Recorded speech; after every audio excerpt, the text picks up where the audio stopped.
Welcome to our channel KVP talkies. ரொம்ப நாளாகவே ரொம்ப யோசனையோடவே இருந்தேன். நம்ம எந்த மாதிரி வீடியோஸ்லாம் போடலாம், நம்ம சேனலில் என்ன மாதிரி வீடியோஸ் போடலாம் அப்படின்னு சொல்லிட்டு யோசனையாகவே இருந்தேன். ஸோ ரீசெண்டாக தான் கிளிக் ஆனது நம்ம தளபதி விஜய் சார் அவர்கள் எல்லா மீட்டிங்லையுமே, ரீசெண்டாக நடந்த எல்லா மீட்டிங்லையுமே, ஆடியோ லான்ச் ஃபங்க்ஷனாக இருக்கட்டும், எல்லா மீட்டிங்லையுமே ஒரு குட்டி ஸ்டோரி சொல்கிறேன்னு சொல்லிட்டு கடைசியாக அதுவே மாஸ்டர் படத்தில் பாட்டாகவே வந்துருச்சு. ஸோ அதே மாதிரி நாமளும் ஒரு குட்டி ஸ்டோரி, ஏதாவது ஒரு மோட்டிவேஷ்னல் ஸ்டோரி போடலாம், சொல்லி பேசலாம் அப்படின்னு சொல்லிட்டு ஒரு மைண்டில் ஒன்று கிளிக் ஆனிச்சு. ஸோ அதே மாதிரி இன்றைக்கி ஒரு குட்டி ஸ்டோரி உங்களுக்கு ஒன்று சொல்ல போகிறேன்.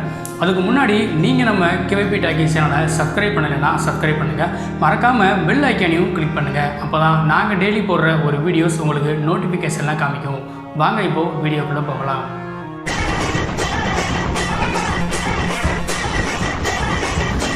ஸோ இன்றைக்கி பார்க்க போகிற அந்த குட்டி ஸ்டோரி என்ன அப்படின்னு பார்த்தீங்க அப்படின்னா, ஒரு காகம் இருந்துக்கிட்டு ஒரு குளத்தில் இருக்கிற அன்னப்பறவைக்கிட்ட போய் கேட்டுச்சு.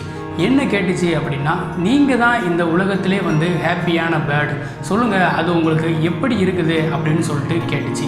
அதுக்கு அந்த அன்னப்பறவை இருந்துக்கிட்டு என்ன சொல்லுது அப்படின்னா, இல்லை நான் ஹாப்பியான பேர்டு இல்லை, கிளி தான் ஹாப்பியான பேர்டு.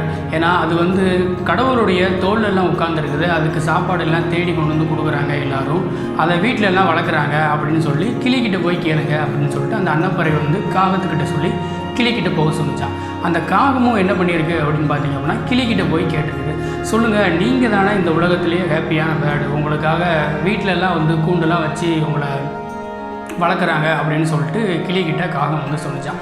அதுக்கு அந்த கிளி உடனே என்ன சொல்லிச்சு அப்படின்னா, இல்லை மயில் தான் ஹாப்பியான பேர்டு, பக்கத்தில் மயில் இருக்குது, மயில்கிட்ட போய் நீங்கள் கேளுங்க அப்படின்னு சொல்லி காகத்துக்கிட்ட சொல்லிடுச்சான். காகம் உடனே என்ன பண்ணியிருக்கு அப்படின்னு பார்த்தீங்க அப்படின்னா, மயில்கிட்ட போயிருக்கு.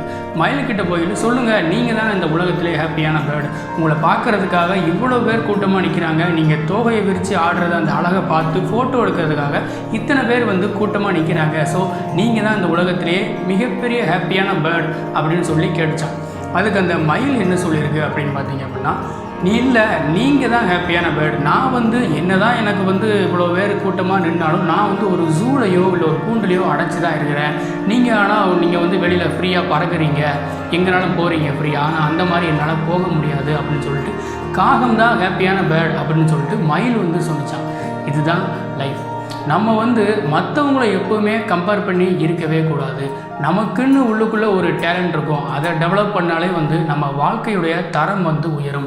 கம்பேரிசன் அப்படிங்கிறது நெகட்டிவிட்டியை தான் உண்டாக்குமே தவிர பாசிட்டிவிட்டியாக உண்டாக்காது. ஸோ கம்பேர் பண்ணாமல் நீங்கள் உங்களுடைய திறமை என்ன அப்படிங்கிறத வெளிக்கொண்டு வாங்க, நல்லதே நடக்கும். நன்றி.